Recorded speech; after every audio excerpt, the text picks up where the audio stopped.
حمدا كثيرا طيبا مباركا فيه كما ينبغي لجلاله وعظيم سلطانه. نشهد أن لا إله إلا الله وحده لا شريك له، ونشهد أن محمدا عبده ورسوله صلى الله عليه وعلى آله وصحابته الغر الميامين. أما بعد، ndugu zangu wanadarasa, assalamu alaikum warahmatullahi wabarakatuhu. Tulikuwa tumeishia jana katika unwani inayosema yani katika kitabu chetu cha Khudha Aqidataka, na tuko katika ukurasa nambari 13 leo katika swali nambari 24: hal yajuzu dhabhu li ghairi llahi, je, inajuzu kuchinja kwa asiyekuwa Mwenyezi Mungu Jalla Jalalu? Tulikuwa tumesherehesha nukta hii na leo tunapita tu. Akasema la yajuzu, haijuzu. Wadalilu qawluhu ta'ala, na dalili ni kauli yake Mwenyezi Mungu, fasalli lirabbika wanhar, sali kwa ajili ya Mola wako tu na uchinje kwa ajili ya Mola wako tu. Hii inafahamisha kwamba kuchinja ni ibada kwa ajili ya Allah, lakini pia inafahamisha kwamba inawezekana pia ibada hii ikatekelezwa kwa nia isiyokuwa ya kujikurubisha kwa Mwenyezi Mungu Jalla Jalalu, bali inaweza ikatekelezwa kwa nia ya kujikurubisha kwa majini kwa mfano, au kwa mizimu na kadhalika. Na aya imefahamisha kama ambavyo inatakikana mtu asali kwa ajili ya Allah, kadhalika ni wajibu achinje kwa ajili ya Allah, kwa sababu amri hizi zimeambatanishwa. Fasalli lirabbika wanhar, sali kwa ajili ya Mola wako na uchinje, yani na uchinje kwa ajili ya Mola wako. Kadhalika tuliona hadithi ya Mtume sallallahu alaihi wasallam katika swali hili inayomlaani mtu ambaye na taban laana inafahamisha juu ya ukubwa wa dhambi hili. Analaaniwa mtu ambaye, au amelaaniwa mtu ambaye anachinja kwa ajili ya asiyekuwa Allah. Hadithi nayo imeweka wazi kwamba kuna vichinjwa kwa ajili ya Allah na kuna vichinjwa ambavyo si kwa ajili ya Allah. Vichinjwa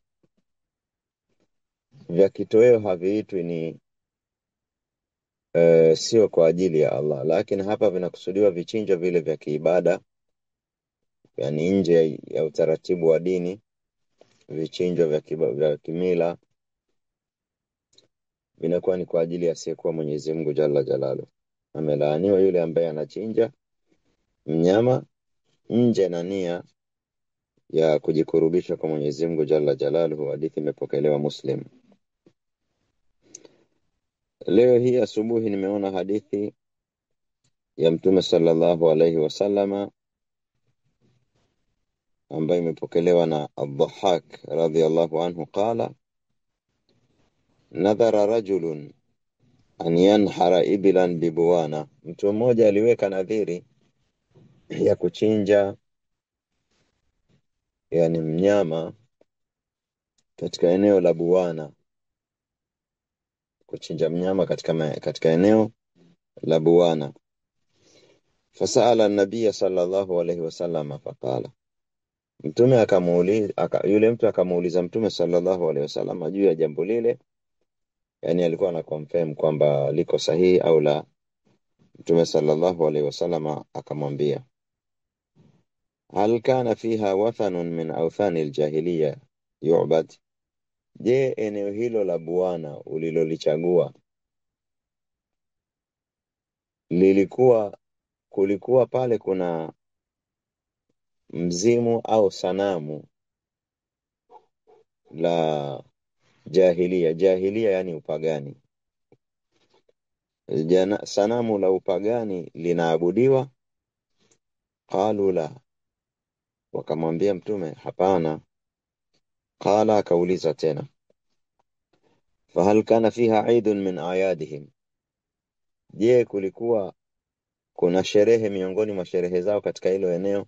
Yani kuna munasaba wowote wa eneo hilo na mambo ya kishirikina na kipagani? Qalu la, wakamwambia hapana.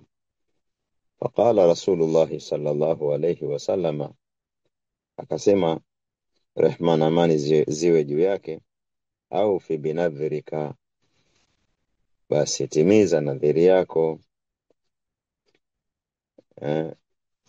Fa innahu la wafaa linadhirin fi maasiyati llah, kwani haifai kutimiza nadhiri katika nadhiri ambayo imebeba maasiyati llah. Ndio maana alimuuliza ili kuhakiki, je, nadhiri hiyo inaweza kuwa imeambatana na maasia,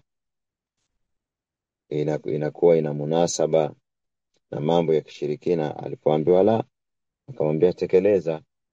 Kama vile anamwambia niliuliza ili kujua kwamba hiyo nadhiri haibebi makosa, kwa sababu hakuna haijuzu kutekeleza nadhiri katika maasiyati llah. Na Mtume sallallahu alaihi wasallam amesema katika hadithi, man nadhara an yutia Allah falyuti'hu, ambaye ameweka nadhiri ya kumtii Allah na amtii. Wa man nadhara an ya'siyahu fala ya'sihi, ambaye ameweka nadhiri ya kumwasi Allah asiitekeleze. Yani hatodhurika mtu akivunja nadhiri ambayo ilikuwa si ya taa. Kwa hivyo nadhiri, yani hii inaonyesha kwamba nadhiri ni katika taa tu. Ikiwa nadhiri katika maasiya inakuwa haifai. Na akasema sallallahu alaihi wasallam, akaunganisha, wala fima la yamliku ibnu adama, wala pia hakuna kutekeleza nadhiri kwenye jambo ambalo mwanadamu halimiliki, yani hana ruhusa ya kisheria au hana uwezo kwenye jambo hilo, hana ruhusa ya kisheria au hana uwezo. Kama mtu ameweka nadhiri yani ya kutoa ini lake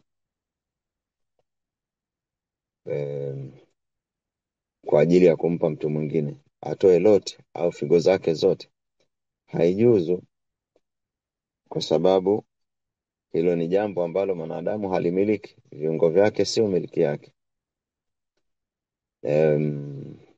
Yani kutoa viungo vyake vyote ni jambo ambalo sheria haikumruhusu.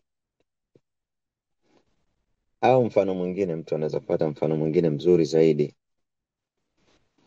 Kwa hivyo hadithi hii imesisitiza kwamba kuchinja ni ibada, na kwamba ibada hii inaweza ikatekelezwa kwa usahihi ama inaweza ikatekelezwa kwa namna ambayo itampatia madhambi.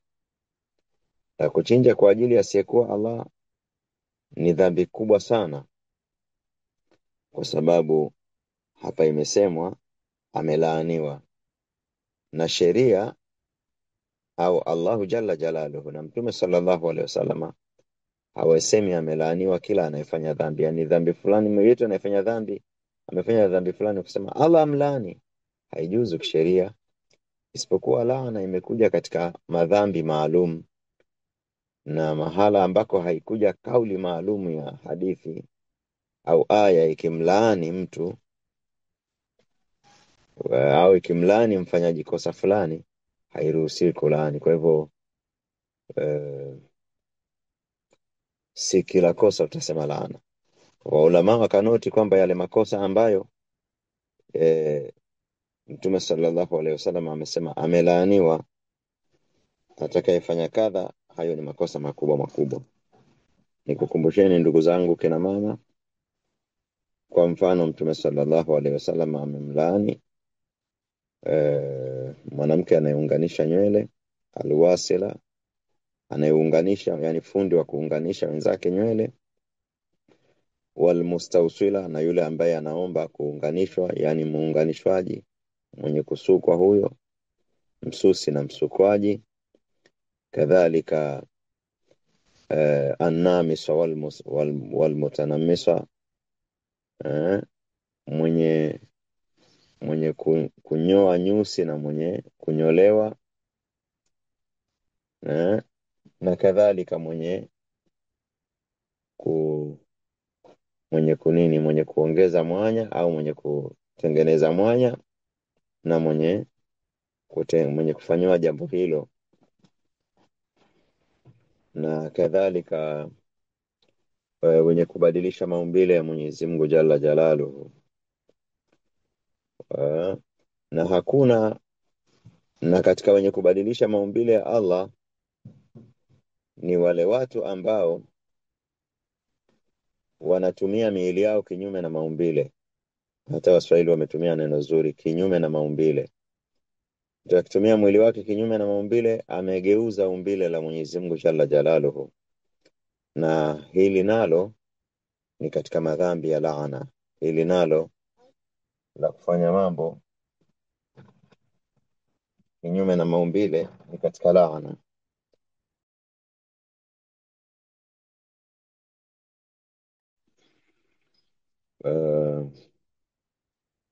Ndugu zangu, katika darasa tunaendelea na swali nambari 25. Anasema, hal natufu bilquburi litaqarrubi biha? Je, inajuzu kutufu? Kutufu ni kuzunguka kabri kama mtu anavyozunguka al-Kaaba, litaqarrubi biha, kwa ajili ya kujikurubisha na kutafuta ukaribu na hawa walioko makabrini. Taban huwa ni watu wakubwa, watu wakubwa, yani katika dhana ya mwenye kuyatufu hayo makaburi ni watu wakubwa. Ima ni mtu aliyokuwa anadhaniwa ni walii au shekhe au baba au babu au bibi, watu wakubwa yani. Na hii bid'a ya kutufu makaburi, nadhani kwetu haijashamiri Tanzania, lakini nadhani iko baadhi ya maeneo ilipata kusikia, na wengine hawatufu lakini wanajikusanya pale makabrini kwa ajili ya kujikurubisha. Hii iko nyingi sana. Kama kufanya tawafu, hii nimesikia mara chache. Kuna eneo nilisikia, lakini kukaa pale kaburini wakalizunguka, maana kuna mtu anajikurubisha kaburini kwa nini? Kwa tawafu. Kuna mwingine anajikurubisha kwa kukaa pale na kusoma na kufanya nyiraji kaburini. Jawabu ni kwamba la natufu illa bilkaaba, haifai tawafu isipokuwa alkaaba, tusitufu isipokuwa alkaaba. Qala taala, Allah amesema, waliyatawafu bilbaiti alatiqa, na watufu nyumba kongwe. Alatiqa ni kongwe, nayo ni alkaaba, kongwe kwa yani ya zamani. Waqala sallallahu alayhi wasallama, na imeitwa albayt alatiq, nyumba kongwe, kwa sababu ndio nyumba ya mwanzo kama alivyosema Mwenyezi Mungu Jalla wa Ala, kuwekwa katika mgongo wa ardhi. Na wanasema yani katika historia ya kuumbwa dunia ilikuwa ni ghazi, ni gesi, na al-Kaaba ilikuwa ni kama alama fulani inaelea kwenye hiyo gesi. Baadaye Mwenyezi Mungu Jalla Jalaluhu akaja akaiumba ardhi yani kuanzia katika hiyo nukta ya al-Kaaba. Ama kujengwa nyumba kama nyumba, wanasema kuna kauli tofauti za ulama, lakini zote zinaashiria ukongwe wake. Kuna wanaosema wa mwanzo waliojenga ni malaika, kuna wanaosema wa mwanzo waliojenga ni nabii Suleiman, kuna ambao wanasema Nabii Ibrahim, kuna ambao yani kauli ya karibu kabisa Nabii Ibrahim. Lakini kauli sahihi ni kwamba Nabii Ibrahim alikuta misingi ya Kaaba ipo, yeye akainyenyua tu. Ilikuwa imefukiwa wakati ule wa tufan, ile tufani ya mafuriko ya maji katika zama za Nabii Nuhu alayhi salatu wassalam. Alafu Mwenyezi Mungu Azza wa Jalla akamuonesha pale ilipo Al-Kaaba, akafukua akanyenyua misingi yake kama Qur'ani inavyosema, wa idh yarfa'u Ibrahimu alqawa'ida min albayti wa Ismailu. Ala kuli hali ni nyumba kongwe na ya zamani kuliko nyumba zote zilizoko katika mgongo wa ardhi hii leo, ndio maana inaitwa albayt alatiqa. Kwa hivyo la yutawafu, hatuna ibada ya tawafu eneo lolote katika dunia isipokuwa ni Al-Kaaba peke yake. Na Mtume sallallahu alaihi wasallam na masahaba hawajapatapo kutufu mahala popote, sio kabri lolote, mahala popote tofauti na Al-Kaaba. Na hawajapatapo Mtume sallallahu alaihi wasallam na masahaba kwenda kulifanya kaburi fulani ni mahala pa kwenda kusoma Qur'ani na kumdhukuru Allah na kufanya dua, wakasimama au wakakaa kikao. Sisi sio tunasimama tunapita, tunakaa kikao kabisa katika zama tulizo nazo. Na mambo haya katika pwani ya Kenya ni mengi sana, na kadhalika hapa Tanzania katika maeneo ya pwani yako mengi sana. Katika maeneo ya visiwani yako mengi sana. Makabri yamenasibishwa na ibada na yamenasibishwa na misikiti. Hii iko nyingi sana. Baadhi ya makabri hapa Tanzania ya mashekhe wakubwa yalijengewa, na mpaka leo watu wanaenda wanakaa wanafanya ibada. Ndio maana tunasema kuna watu wengine hawahesabu ni katika matatizo, hawahesabu ni katika mushkeli, kwamba wanaenda kabrini, kaburi linajengewa na panajengwa pembezoni mwake, panapigwa tiles na linajengewa tena juu tena linakuwa, kwa hivyo ni kabri liko ndani ya nyumba. Alafu hiyo nyumba maeneo mengine yana walinzi kabisa, na watu wanaenda wanatoa sadaka pale. Kwa hivyo wanatakarab, wanatoa sadaka kwa ajili ya kuomba, ni kutaka baraka kutoka kwa wale walioko makabrini. Sasa huu ni mushkeli mkubwa. Hawa watu wanaweza wakasema hivi, kwani ukitoa sadaka ukimpa maskini unakuwa ndio umeomba baraka kutoka kwake? Ukitaka kujustify lile swala la watu kubeba sadaka wakapeleka kaburini. Ukitoa sadaka kwa ajili ya msikiti au madrasa, ndio utaenda kuwa umeenda kuomba baraka msikitini au madrasa. Ni vitu viwili tofauti. Kumpa maskini sadaka, sheria imeamrisha na unampa ili atumie, na kupeleka sadaka msikitini ili ijenge msikiti. Sasa wewe unapeleka sadaka kwa marehemu, sio anta turidu atakharuba ila almayit, unataka kujikurubisha na mayit, kwa mayit. Au hukumu ya chini kabisa, umeleta system ya ibada ambayo haiko katika Uislamu. Ndio Mtume sallallahu alaihi wasallam akasema, kila jambo ambalo linafanywa likidhaniwa ni dini na halikuweko wakati wa Mtume sallallahu alaihi wasallam, ama halikufanywa na Mtume na masahaba, hilo jambo ni dalala, ni upotevu. Na kila upotevu unapeleka wapi? Unapeleka motoni. Ni dalala, ni upotevu, na kila upotevu unapeleka motoni. Kwa hivyo ndugu zangu katika imani, mtu akitaka kusimama sehemu salama kwa ajili ya dini yake na akhera yake, basi na apite katika mapito yale yale tu aliyopita Mtume sallallahu alaihi wasallam na maswahaba. Asikubali maneno ya mafundi wanaosema Mtume hakufanya, lakini hii haijatoka kuwa ni ya Mtume, haijatoka kuwa ni jambo la Uislamu. Mtume hakufanya, bahati nzuri wanakiri, lakini hatujatoka nje ya Uislamu, bado tuko ndani ya Uislamu.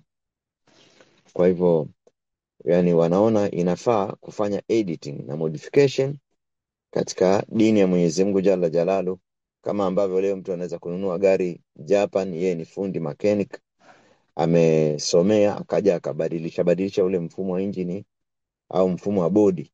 Na kuna watu wanaona Uislamu unaweza kuchezewa namna hiyo, kama ambavyo mtu anaweza kwenda katika jengo akavunja partition akaongeza vyumba akapunguza vyumba, na watu wanaona Uislamu nayo unaweza kufanya hivyo.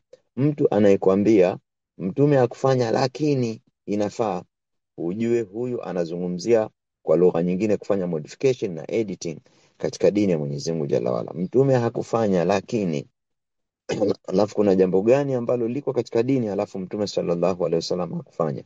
Kwani kila ambalo hakulifanya mtume ndio alifai? Maana yake anakiri analolifanya.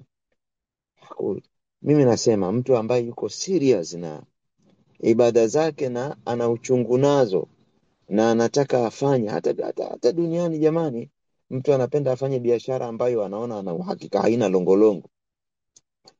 Hata kama anaenda kununua ardhi au nyumba, hataki kununua ile ambayo ina longolongo, mara ina mgogoro ama haina mgogoro. Hapa watu wenye akili hawafanyi hivyo. Sasa kwenye dini, kwa nini utake kuingia kwenye jambo la mgogoro? Kuna mambo hayana mgogoro. Kujenga msikiti haina mgogoro. Kwa nini pesa yangu niipeleke kwenye maulidi iwe ni sadaka au sio sadaka? Kwa nini niipeleke kwenye khitma hiyo ni sadaka au sio sadaka? Mimi kama nataka kumtolea sadaka marehemu wangu, kwa nini niingize katika khitma? Kwa nini nisitoe sadaka ambayo haina mgogoro? Niende kujenga madrasa au msikiti au kununua ardhi kwa ajili ya madrasa au msikiti? Kwa nini nisiende kumhijia marehemu wangu? Kwa nini nisiende kumfanyia umra marehemu wangu? Kuna vitu havina mgogoro. Kwa nini nisimswalia Mtume sallallahu alaihi wasallam, nikae kitako mahala pa utulivu kama mtu anavyokaa anafanya adhkari, unamswalia Mtume tu, Allahumma salli ala Muhammadin wa ala ali Muhammad kama sallaita ala Ibrahim wa ala ali Ibrahim innaka Hamidum Majid wa barik ala Muhammadin wa ala ali Muhammad kama barakta ala Ibrahim wa ala ali Ibrahim fil alamin innaka Hamidum Majid. Kama ni nyiradi nifanye zile la ilaha illa Allah wa la sharika lahu lahul mulku wa lahul hamdu wa huwa ala kulli shay'in qadir. La ilaha illa Allah wa la sharika lahu lahul mulku wa lahul hamdu wa huwa ala kulli shay'in qadir. Kwa nini nijiingize kwenye migogoro ya adhkari zenye mgogoro kama vile ya Latif, ya Latif, ya Latif, ya Rahman, ya Rahman, ya Rahman, ya Rahman? Kwa nini nijiingize kwenye huo mgogoro? Kuna zingine ziko kwenye mgogoro wala si adhkari, lakini zimeitwa ni adhkari. Sijui anatumbuiza, sijui anaabudu au anakula raha tu hawa. Alafu mtu anakuja anatetea. Mpaka ndugu zangu katika imani, nimesikia mtu mmoja anasema ile yani ile ni ihdina siratal mustaqim.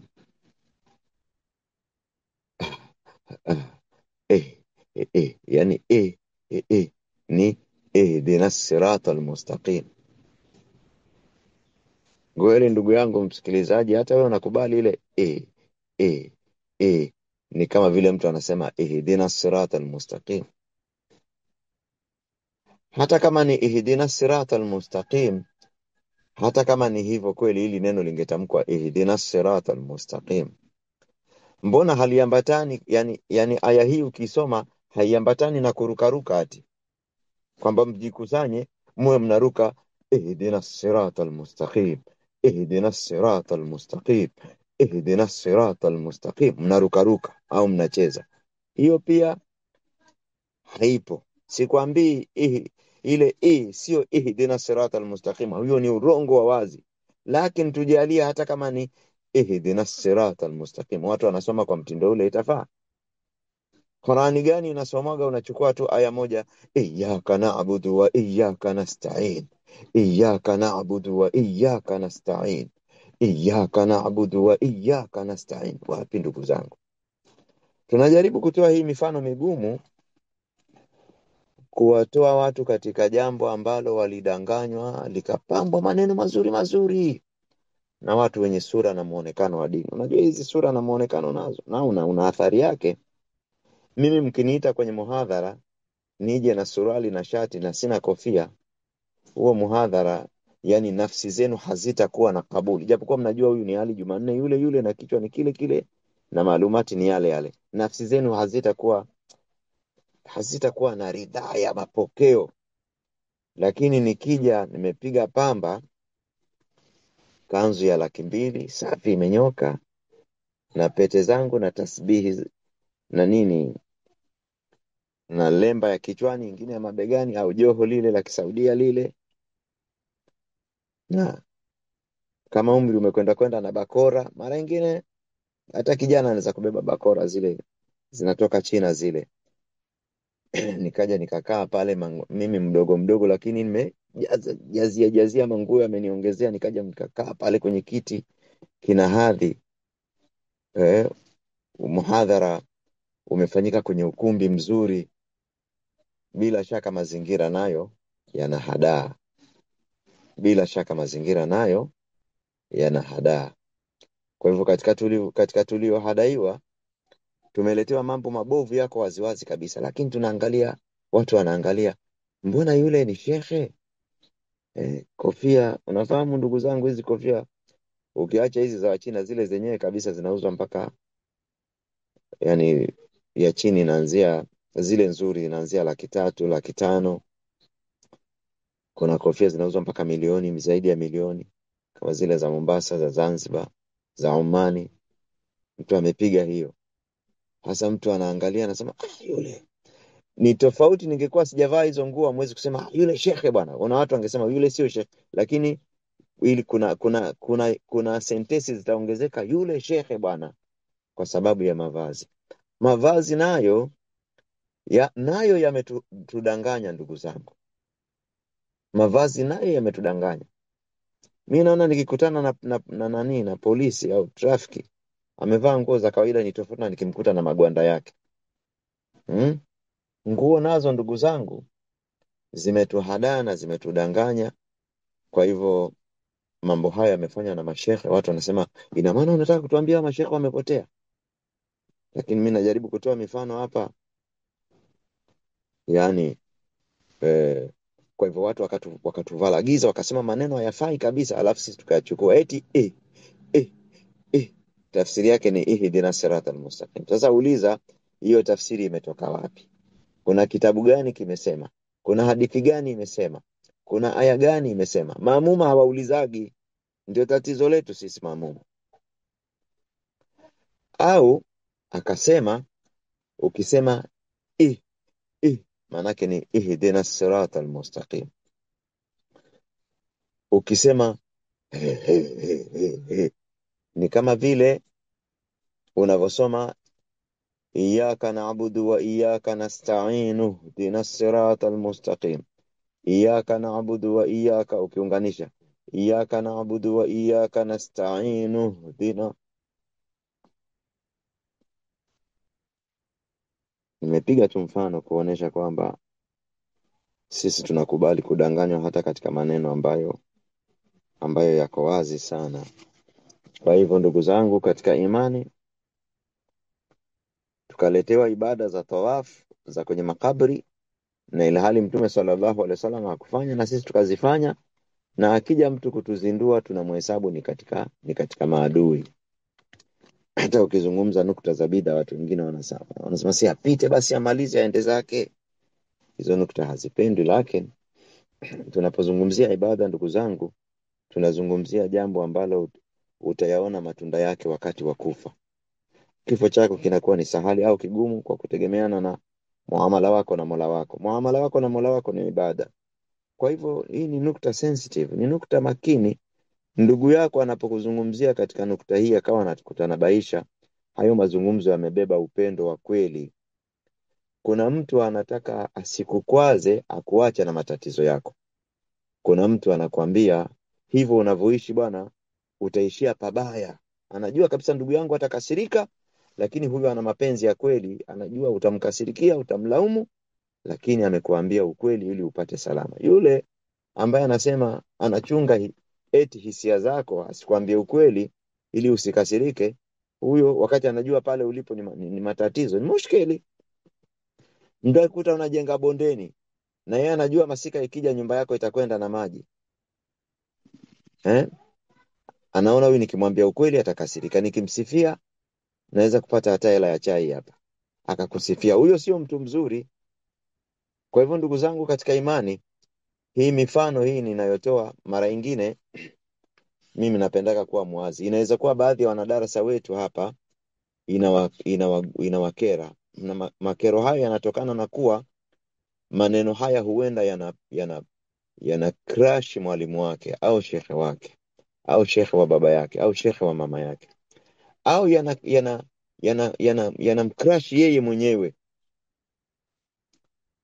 Kwa hivyo katika mapenzi ya kumpenda mzazi, mtu anasema jambo linagusagusa huko. Mapenzi ya kumpenda mwalimu wako aliyokufundisha inagusagusa huko. Inaweza kuwa nafsi haitaki kupokea kwa sababu ya yale mapenzi, lakini angalia logic ya mazungumzo. Hoja ya mazungumzo iko hapa kwamba mimi nataka wewe usipoteze muda kufanya jambo ambalo hautapata thawabu. Liko wazi kwamba ni batili, hautapata thawabu bali utaingia katika walofanya madhambi. Unafahamu?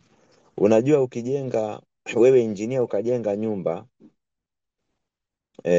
kinyume na maelekezo ya aliyekuelekeza, sio tu hautalipwa, lakini pia utapata gharama. Unaweza ukapelekwa mahakamani, umepoteza muda watu, umepoteza pesa za watu. Unaweza ukapewa na faini pia ya kuondosha kile kifusi.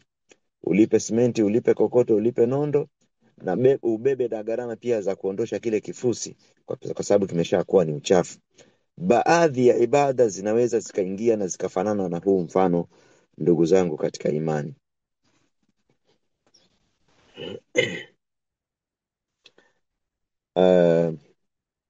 Mtume sallallahu alaihi wasallam akazungumza kuhusiana na tawafu, akasema man tawafa bilbaiti sab'an, ambaye atatufu alkaaba mara 7, wa salla rak'atayn, na akasali raka 2, kana ka'itqi raqabatin, atakuwa ni kama vile amemwacha mtumwa huru. Atakayetufu alkaaba nini mara 7, wa salla rak'atayn, kana ka'itqi raqaba. Je, hii ni kwa mtu ambaye anatekeleza ibada ya haji ama umra, ama hii ni kwa mtu yeyote ambaye yuko pale Maka anaweza akafanya ibada ya tawafu? Na hii ni nukta ambayo watu wengi hawajui. Ibada ya tawafu inafanywa muda wowote, ndio ni kama tahiyatul masjidi kwa kila anaingia pale Masjid al-Haram, kwa sababu Masjid al-Haram katikati yake ndio kuna al-Kaaba. Kila anaingia Masjid al-Haram, tahiyatul masjidi yake ni yani imefanywa hizi nini tawafu 7, ni kama ndio tahiyatul masjidi yake. Kwa hivyo ukitufu na unaswali rakaa 2, hii ni ibada iko kwa alhaji na kwa asiyekuwa alhaji, kwa mwenye umra na kwa asiyekuwa mwenye umra. Mtu anaweza kuwa sio alhaji wala sio mu'tamir na akafanya tawaf na nguo zake hizi, anakuwa ana udhu, ana tawaf, anaswali rakaa 2, lakini hakuna sa'i ya Safa na Marwa kwa asiyekuwa alhaji au mu'tamir, lakini tawaf ni kwa watu wote. Kwa hadithi hii ya Mtume sallallahu alaihi wasallam ilikuwa inahimiza watu, ukienda pale al-Kaaba, kila ukienda fanya tawaf na swali rakaa 2. Ukifanya hivyo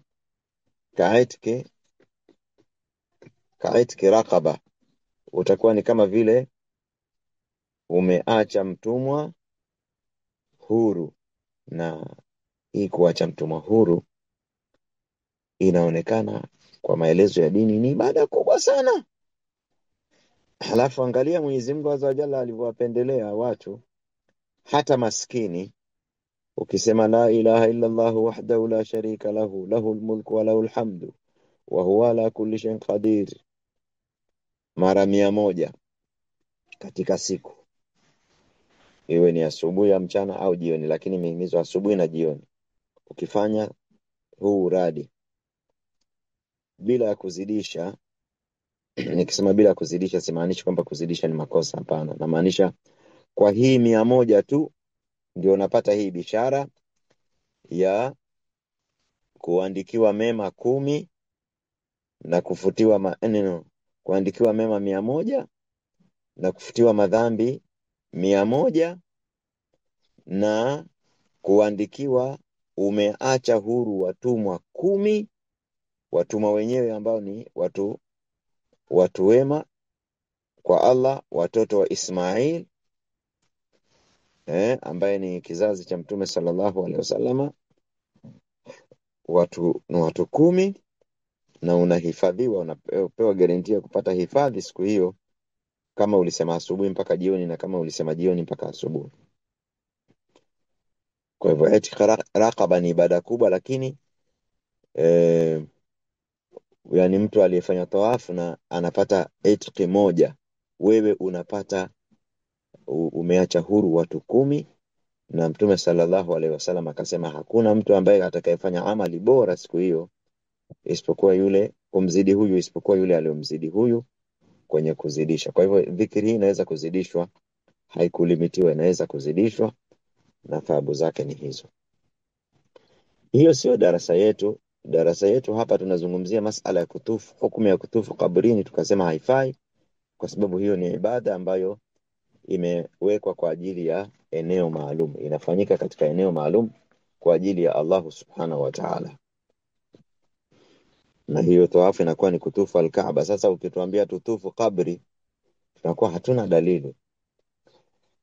Swali lingine hapa, swali namba 26 linasema ma hukmu as-sihr, nini hukumu ya uchawi?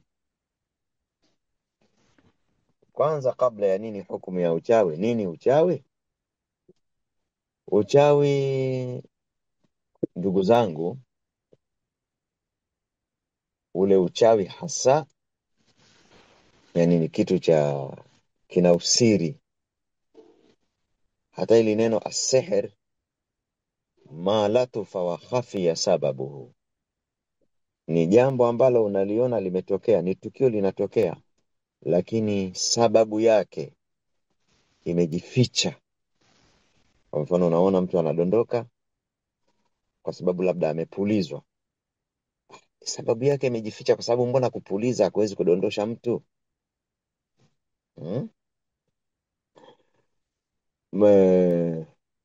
Kwa hivyo sihiri ni jambo lililofichikana. Kwa hivyo hata taarifa yake, definition yake inakuwa haiko clear. Lakini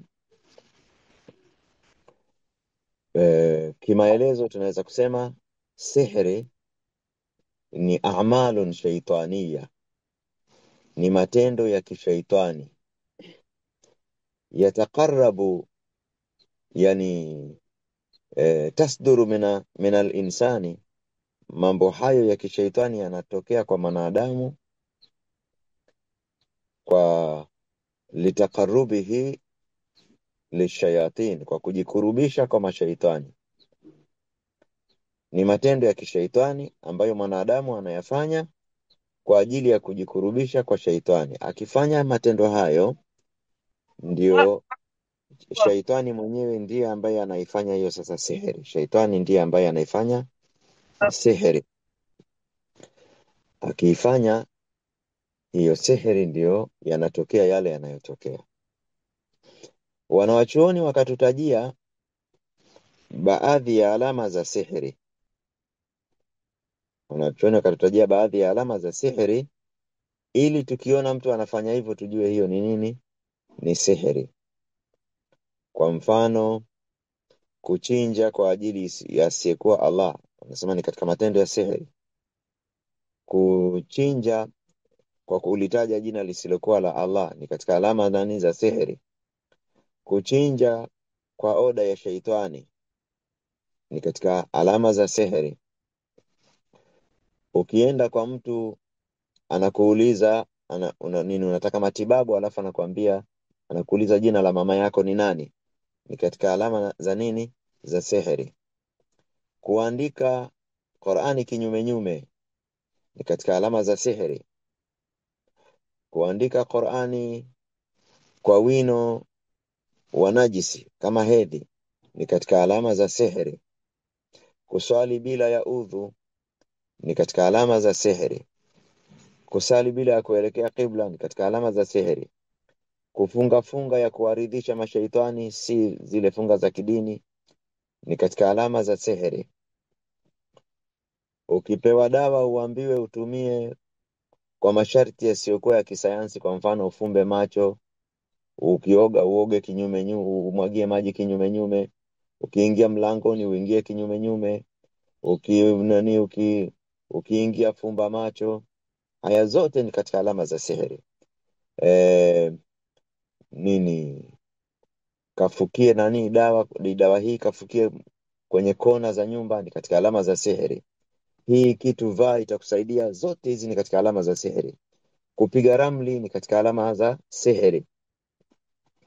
Wanawachuoni wametaja kwamba mambo haya yote ni katika sihiri. Kwa hivyo sihiri, uchawi ni yale matendo ambayo mwanadamu anayatenda kwa kujikurubisha na shaitani, alafu shaitani anamfanyia kitu fulani. Huu muamala ndio unazaa hicho kitu kinachoitwa uchawi. Kwa hiyo miamala yenyewe ni uchawi na kuna kuja matokeo ya uchawi. Maneno haya ya jumla yanamaanisha kwamba sahiri mtu mchawi hawezi kufanya uchawi mpaka ashirikiane na viumbe wengine ambao ni majini au mashaitani. Hawezi kufanya uchawi mpaka ashirikiane na viumbe wengine. Kwa hivyo huwa binadamu anajikurubisha kwa kumpa shaitani vitu anavyovitaka. Ndio maana unakuta mwanadamu akiagiza vidole vya albino, sio kama yeye anavitaka, ni shaitani anakuwa amemwagiza. Akiagiza kiungo cha binadamu, sio yeye ana shida nacho, inakuwa yeye ameagizwa.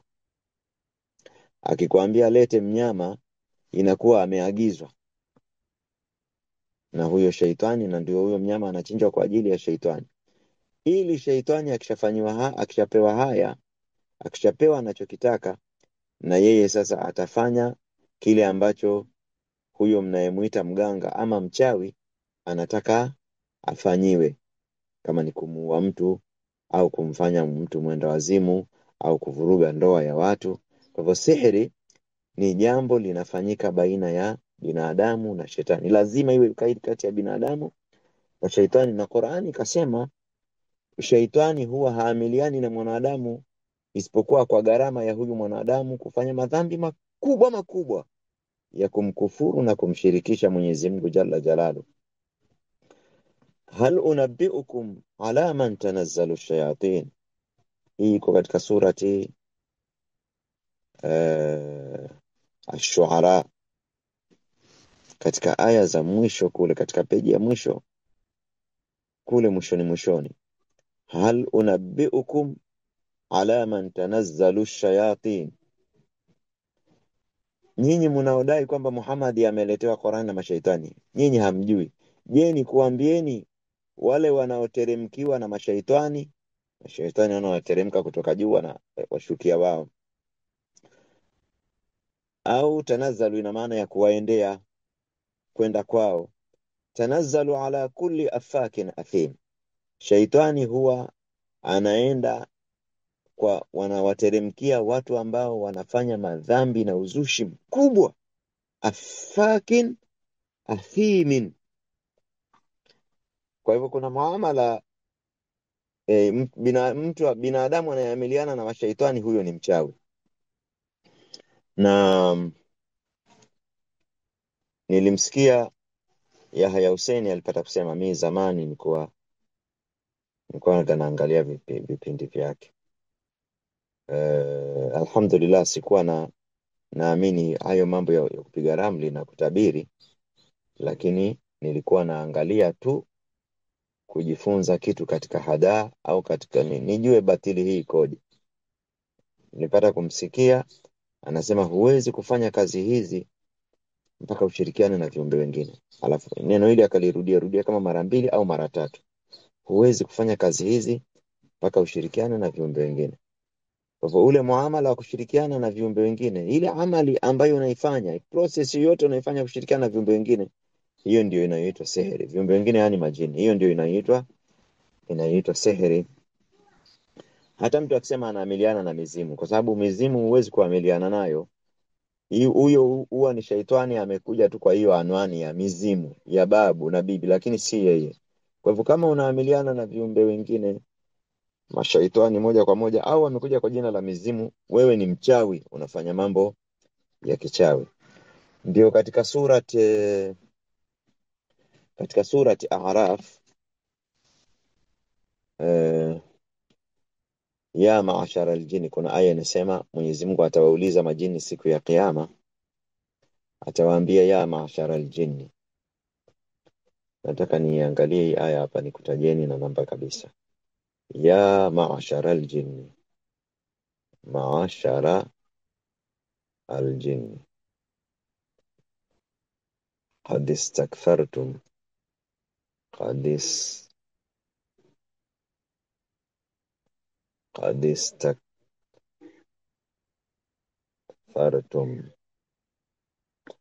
Hii ni aya ya 128 katika surati Al-An'am. Kama nilivyosema, Mwenyezi Mungu jalla wa ala anasema wa yawma yahshuruhum jami'an, siku ambayo Mwenyezi Mungu atawafufua wao wote.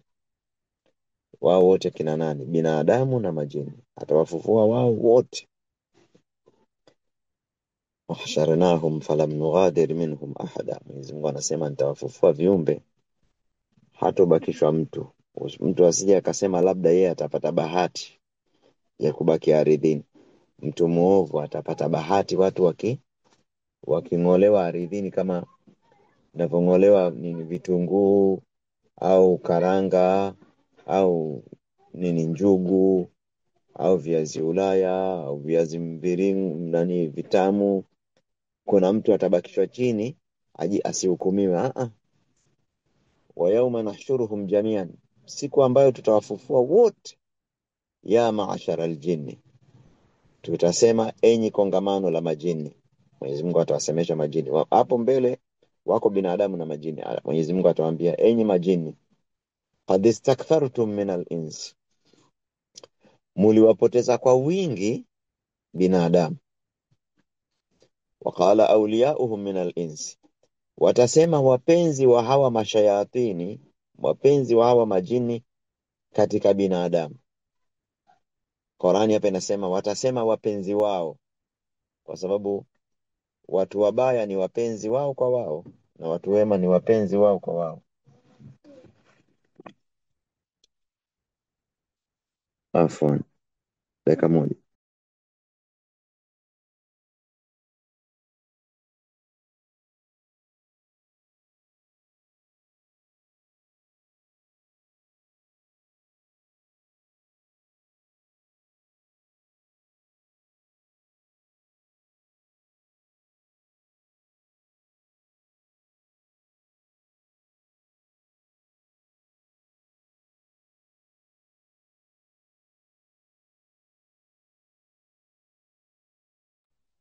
Afwan ndugu zangu, atasema enyi kongamano ya maashara aljinni, enyi kongamano la majini, qad istakfartum min al-ins, hakika mlikithirisha kutoka kwa binadamu, yani mliwakithirisha kwa wingi, kama ilivyosema katika surati ya Yasin, laqad adalla nini,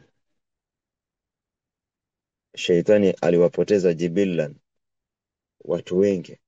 Afalam takunu taqiluna, hamkuwa ni na akili. Waqala awliyauhum min al-insi, watasema wapenzi wao katika binadamu. Kwa hivyo kuna mapenzi kati ya binadamu na majini. Kama wewe hujui, ni kwa sababu alhamdulillah huna miamala na majini. Kuna watu wanajua kuna mapenzi na mahusiano na ujamaa kati ya binadamu na majini.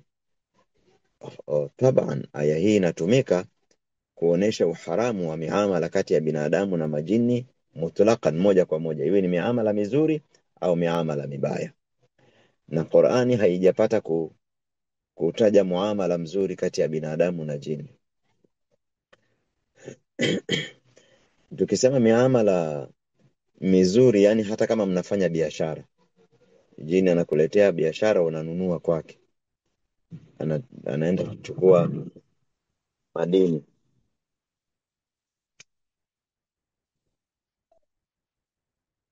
anaenda kuchukua madini baharini.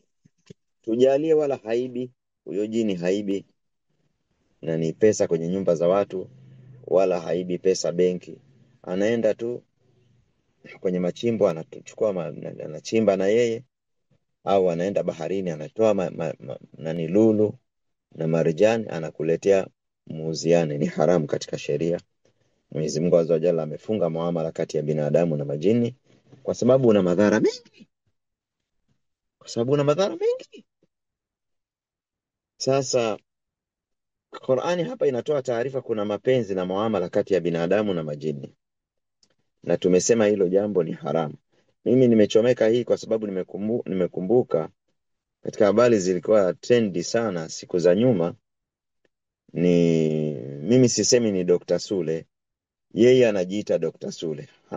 Hamna udaktari wowote pale, hajasoma udaktari wa secular wala wa dini, wala si daktari wa kutibu binadamu. Hakuna daktari pale, kuna tapeli tu. Alipata kueneza sana maneno ya kwamba inajuzu mashaitani kukuletea mali bila wala hata kuzungumzia hata swala la kwamba wanakuletea za halali, wanakuletea tu mali. Alizungumzia tu kukuletea mali. Sasa hakuna muamala, haijuzu muamala kati ya binadamu na majini, na nadhani nukta hii niliwahi kutaja katika klipu zangu kwenye YouTube na Facebook, I'm not sure, lakini nakumbuka kitu kama hicho. Hakuna muamala kati ya binadamu na majini. Kwa hivyo hii aya inasema watasema wapenzi wao katika binadamu kuwatetea wale, na hii ni ajabu sana. Kikawaida watu wanakuwa marafiki wakati wa raha. Ikifika kwenye matatizo, kama mwenzio anachukuliwa, ukiulizwa uko naye unasema mimi siko naye, hata simjui. Lakini hawa ajabu hapa, tena siku ya kiyama wanasema wale wameambiwa, bwana nyinyi mmewapoteza hawa. Alafu hawa binadamu wanarukia, maana wanatuhumiwa hapa ni majini. Binadamu wanarukia.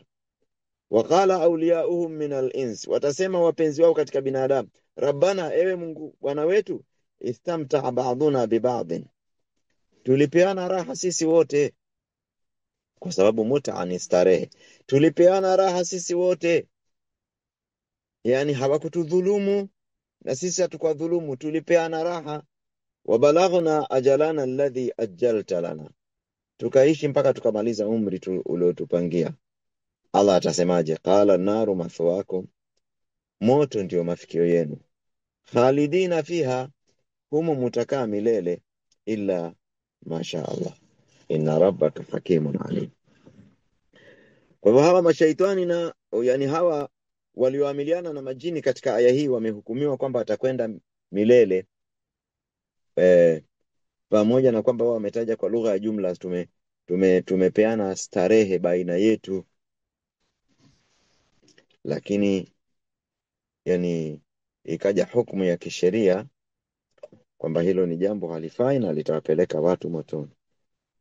Katika nukta hii ndugu yangu, nilikuwa najaribu tu kutafuta dalili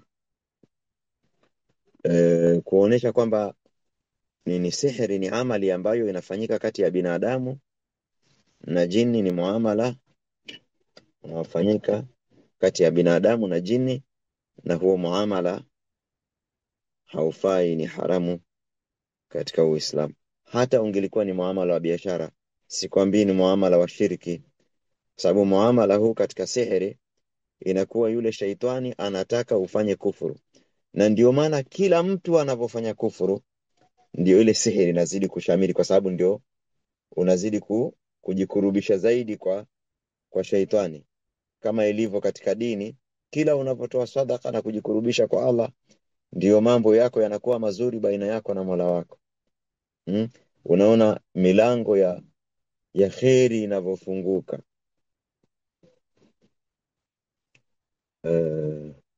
Naomba hapa ndugu zangu wana darasa ni chomeke kitu kingine. Tukitumia hii lugha ya kuchomeka tunamaanisha unazungumza kitu yani kiko nje ya maudhui kidogo. Nimetaja hii nukta kwamba mtu kila akiamiliana na Mola wake ndio anafungukiwa mambo yake, sababu hii nukta hii nilikuwa naizungumza jana usiku na mtu kwenye karibia saa 4 hivi. Kwa hivyo iko akilini, nimelala nayo. Alafu yule mtu akanambia basi rekodi clip waambie watu. Nilikuwa namwambia maneno yakamuingia, akayapenda, akanambia basi rekodi clip waambie watu. Nilikuwa nazungumza naye kwenye mazungumzo tu, tuliwataja mayatima na nikasema katika maneno nilomwambia kuna baraka sana katika kuamiliana na mayatima. Ilikuwa inatosha tu kwamba mtu mambo yake magumu atafute kitu cha kulainisha magumu yake, amchukue yatima amlee nyumbani kwake. Akiona magumu amtafute na mwingine amlee nyumbani kwake. Yani siamini kama mambo yataendelea kuwa magumu na ila hali mtu ana yatima nyumbani kwake, amemchukua kwa ajili ya kutaka radhi za Allah na anamkirimu na anamtendea wema kwa sababu anataka radhi za Allah. Jambo hili lina thawabu za akhera na lina thawabu za duniani. Katika thawabu za duniani, Allah atakupa bajeti ya ziada itakayokutosha wewe na yatima, kwa sababu Allah ndiye ambaye anamsimamia yatima wake. Wewe tu ni sababu tu basi. Kwa hivyo Allah ndiye atakayeleta matumizi ya huyo yatima, lakini Allah kwa sababu ni mkarimu hatoleta matumizi ya yatima peke yake, kwa sababu hali peke yake, anakula na wenye nyumba. Kwa hivyo Allah ataleta kwa ajili ya yatima riziki kubwa, lakini ataleta pia kwa ajili ya huyu anaelea yatima, kwa sababu anayetoa naye hupewa na anayekirimu naye hukirimiwa. Hii nayo ndugu zangu katika imani ni miongoni mwa njia za kulainisha vyuma. Na mayatima wengi ndani ya familia zetu, katika mambo ya ajabu, hata katika ile event ya kuchangisha mayatima tulisema, katika mambo ya ajabu anafariki mtu, halafu anaacha mayatima, watu wanajadili mambo mengine kabisa, wajadili habari ya yatima. Manake msiba tu ukipita siku 3 yule anarudi shule, anadaiwa ada, anadaiwa madaftari, anadaiwa nguo. Sisi tunajadili mambo ya bid'a, tunaanza kujadili mambo ya 40, tunaanza kujadili mambo ya khitma, tunajadili kwenye msiba wa maskini. Mimi najua kwenye ule mlo tu wa siku moja wa kufanya ile khitma ile ya siku ya 3, hapo mkiwaita maustadhi waje wale ubwabwa na watu walioko pale msibani, sio chini ya 500,000. Hiyo ni msiba wa watu maskini, 500,000. Huyu mtoto, hawa watoto wanaweza kuwa wanatafuta tu viatu labda na begi au madaftari au ada au nauli au hela ya kutumia shule. Sisi tunaacha kujadili mambo ya msingi.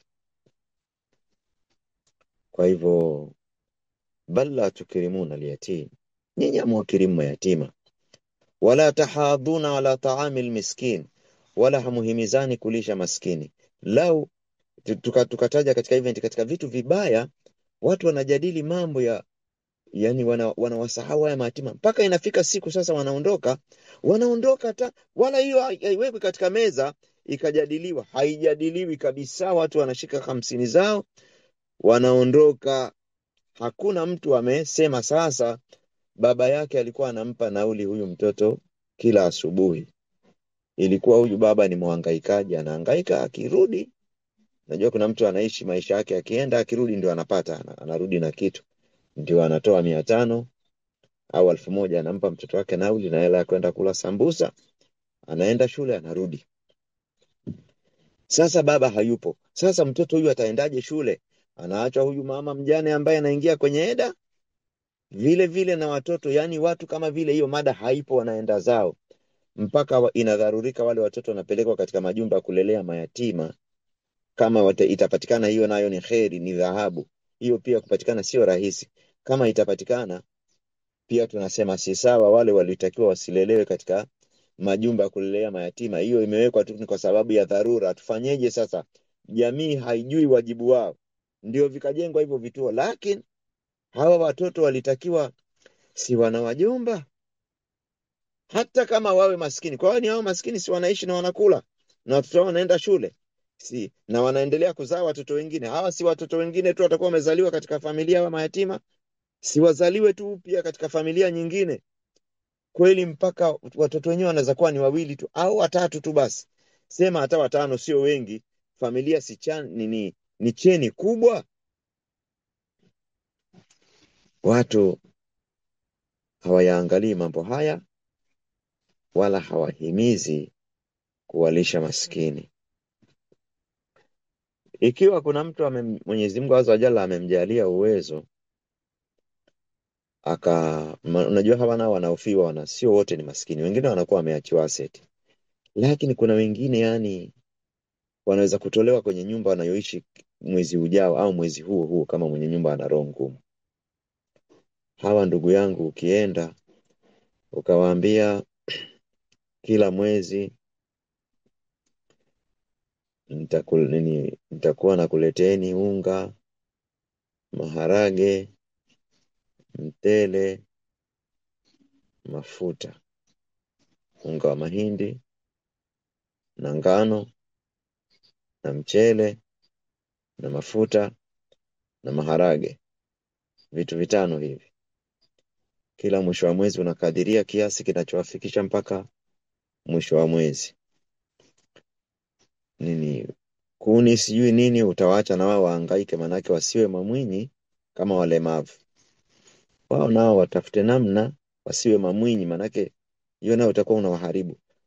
Wao watatafuta mahitaji mengine, watahangaika, watatumia akili wahangaike, watafute mahitaji mengine. Au hata utawashauri ukafanya hiyo, ndio utaratibu wa sadaka yako kwa kadiri ya uwezo wako. Au unaweza kujiorganize wewe na mwingine, watu watatu wanne, mnalea familia moja tu ya watu watano, mnafanya hivyo. Mimi sijaona mtu amefanya mambo hiyo bwana, Allah simuoneshe jambo, mimi sijawahi kuona. Ndio wanaofanyaga wananogewaga, hawaachagi.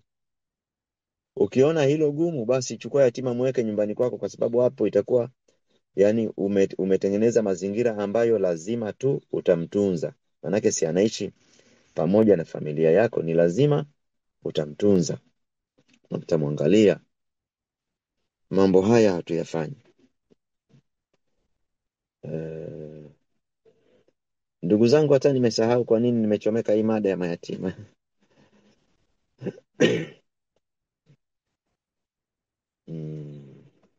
Mtume sallallahu alaihi wasallama alizungumza kuhusiana na sihiri.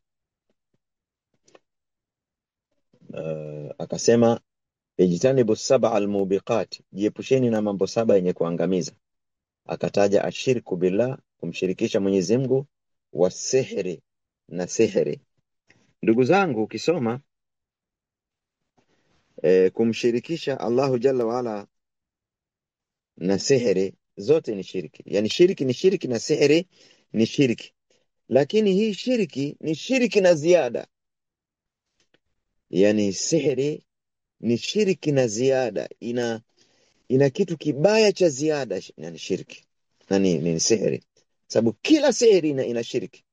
Sababu tumesoma katika process za sihiri, ni lazima huyu kiumbe aamiliane na mashaitani, na hawezi kuamiliana nao mpaka wahakikishe amefanya kufuru na shirki. Kwa hivyo asihiri ni katika shirki, asihiri ni katika shirki.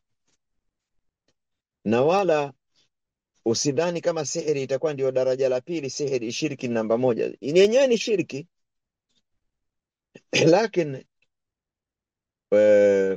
kwa kuwa shirki ni neno pana zaidi linalobeba sihiri na nyingine, au ndio neno maarufu zaidi likatangulizwa, lakini sihiri ni shirki. ni shirki. Kwa hivyo ndio maana sihiri imekuwa ni katika mambo yanayomkufurisha mtu. Qala Taala, Mwenyezi Mungu amesema katika aya ya 102 katika Bakara, walakinna shayatina kafaru yuallimuna nasa sihr. Mayahudi walisema Nabii Suleimani amekufuru. Nabii Suleimani alikuwa mchawi. Ukisema Nabii Suleimani alikuwa mchawi ni sawasawa na umesema Nabii Suleimani alikuwa kafiri, sababu kila mchawi ni kafiri.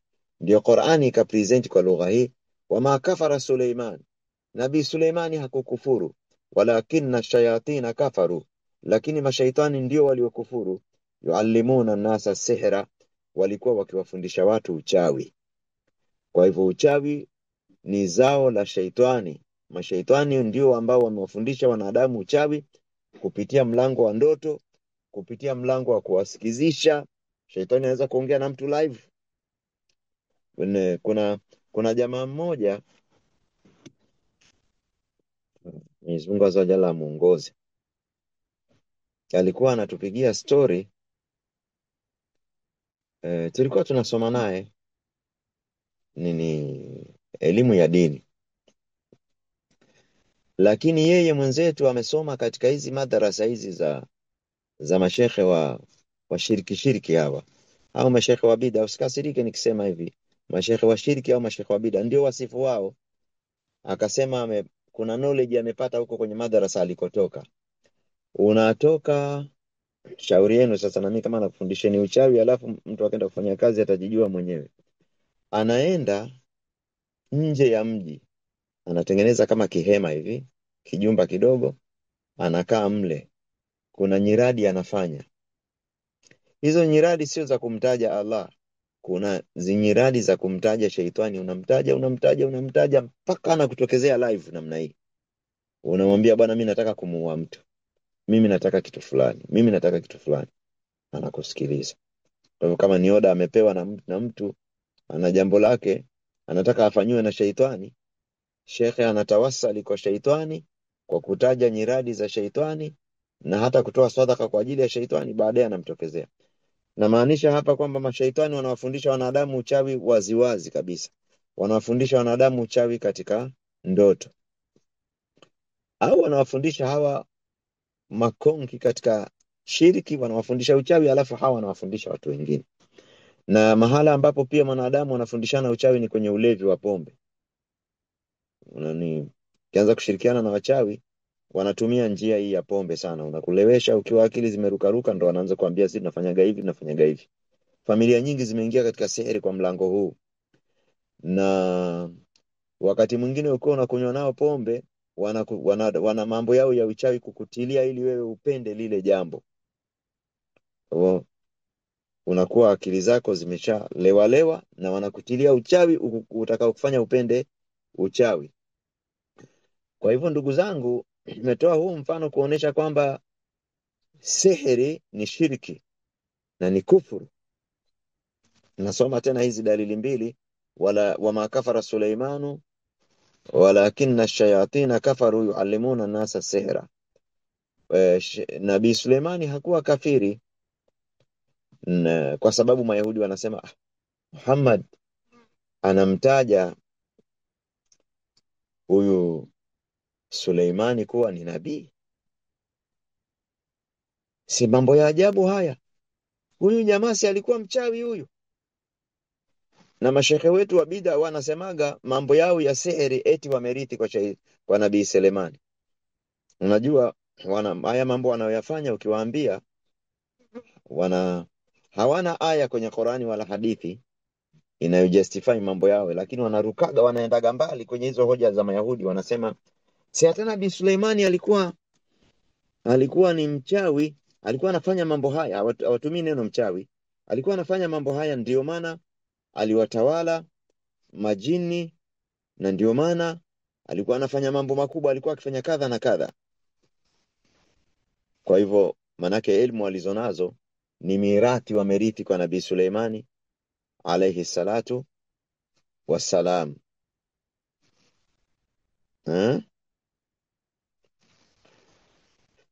La ilaha illa Allah. Kwa hivyo Mwenyezi Mungu akakanusha hiyo kwa Mayahudi na kwa hawa mashekhe wanaosema Nabii Suleimani alikuwa anafanya haya mambo ya matalasimu na makafara. Akasema wama kafara Suleiman, Nabii Suleimani hakukufuru, walakinna shayatina kafaru, lakini mashaitani ndio waliokufuru.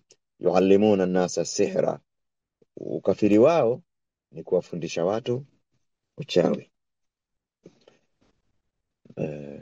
Mtume sallallahu alaihi wasallam akasema, ijtanibu sab'a almubiqat, jipusheni na mambo saba yenye kuangamiza. Ashirku billah, kumshirikisha Allah. Kuna nyumba, ndugu zangu, nyinyi wana darasa, dada zangu, wengine wanaingia kwenye mambo haya kiujinga ujinga tu, hawajui. Unajua mambo yanaenea katika familia, unakuta mama anafanya, shangazi anafanya, unaweza ukaona ni process tu ya kawaida ya maisha ya kujisaidia, kumbe ni jambo kubwa, ni uchawi, ila umelikuta liko katika familia, unaona la kawaida. Wamama wengi jamani, wengi kweli kweli, I know what I'm saying. Ukienda kwenye, hatujawahi kwenda bwana, tunapitaga karibu, naambiwa ile nyumba ile pale, manake watu wale wachawi na washirikina tunaishi nao, unaambiwa unaona wale watu wamerundikana pale, yule mama ama yule baba siku hizi ni mganga yule.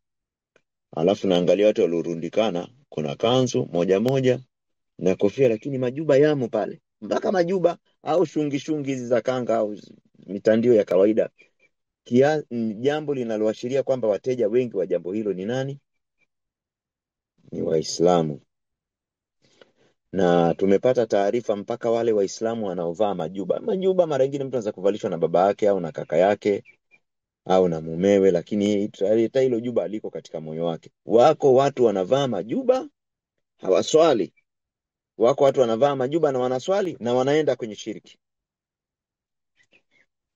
Shirki ikiwemo katika familia, ujue ndoa yako ushaimaliza. Kama haijamalizika leo, inasubiria tarehe tu basi. Kama mama mjamzito anasubiria atazaa mwezi wa 9, sijui mwezi wa ngapi, na wewe ndoa yako ni maiti mtarajiwa. Hakuna ndoa inayokabidhiwa shaitani na sihiri na shirki ikadumu. Hakuna kabisa, hiyo kitu hakuna. Kwa sababu hilo jambo lenyewe unalodili nalo ili likusaidie katika ndoa yako, lenyewe ndio linafarikishaga ndoa. Kwenye hii aya nilotaja, kwenye hii nukuu nilotaja, wewe manake hii karibia peji nzima, haikumalizika lakini karibia peji nzima takriban nimezungumzia habari ya sihiri. Katika habari zilizotajwa kuhusiana na sihiri, Qur'ani ikasema wayataallamuna ma yufarriquna bihi baina almar'i wa zawjihi, wanajifunza jambo la uchawi ambalo halina manufaa, ili uwaga kazi yake ni kutenganisha kati ya mtu na mke wake. Uchawi unatenganisha kati ya mtu na wafanyakazi wenzake, watoto wake, familia yake. Lakini hapa mfano wa mke na mume umetajwa kwa sababu ndio mahusiano yako strong zaidi. Yanatenganisha watu, mume na mke wanaopendana, hawana sababu yoyote ya kuwafanya watengane, wani ndoa yao imesimama. Jambo la sihiri linatenganisha. Wayataallamuna ma yadhurruhum wala yanfa'uhum, aya nyingine imesema wanajifunza jambo ambalo lina madhara halina manufaa. Kwa hakika amepotea maboya yule ambaye kwamba anaenda kwa waganga, anaenda kwa washirikina, anaenda kwa makuhani wanaotumia majini, akiwa anatafuta mafanikio ya biashara au kwenda kunusuru ndoa yake. Ndio anaenda kuididimiza na kuiangamiza. Na Mtume sallallahu alaihi wasallam amesema, atiwala minashiriki, tiwala ni katika shiriki. Tiwala ni haya madawa ya yani tiwala inafanya ni jambo na vice versa yake. Yani tiwala inaunganisha, inajalia mapenzi, mtu kupenda kitu fulani au kumpenda mtu.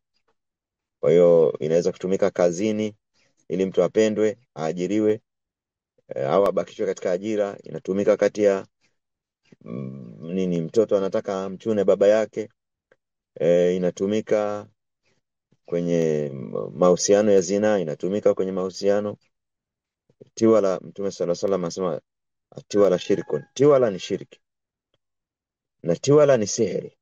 Tiwala ni shirki na kitu chochote unachopewa kikuletee wateja, kiwafanye wateja wapende. ambacho sio cha kisayansi, kwa sababu kuwafanya wateja wapende kisayansi inajulikana. Unaleta bidhaa nzuri, quality, unashusha bei, location nzuri, lugha nzuri, customer care. Lakini hizo njia zisizokuwa za kisayansi, wewe uje udekie na kitu fulani, uje unyunyizie kitu fulani, uninginize kitu fulani, wateja waje, watakuja kweli. Watakuja kweli kwa sababu nimekwambieni mradi wa sihiri unasimamiwa na shaitani.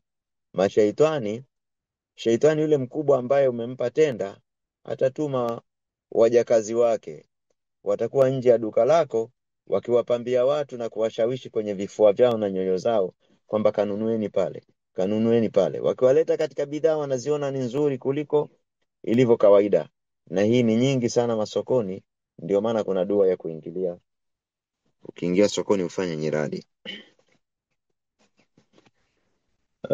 Ndugu zangu katika imani, swali linalofuata ni kubwa na muda hautatosha. Je, tuwasadikishe wapiga ramli na makuhani? Hii nukta ni kubwa kwa sababu watu wanasemaga mbona wanasema kweli. Inahitaji maelezo marefu kidogo, na kwa hivyo inahitaji muda na pia inahitaji akili ambayo iko active, na tumeshasoma yani zaidi ya lisali moja, saa 12:30 mpaka saa 1:30. Ni lisali moja mpaka sasa hivi ni lisali moja na dakika 40 na kitu. Tunamwomba Mwenyezi Mungu jalla ni sali moja na robo hivi. Mwenyezi Mungu azza wa jalla atujalie ni kusikiliza maneno na kufuata yaliyo mazuri yake. Wa sallallahu wasallam wa baraka ala nabiyina Muhammadin wa ala alihi wa sahbihi ajma'in. Alhamdulillahi rabbil alamin.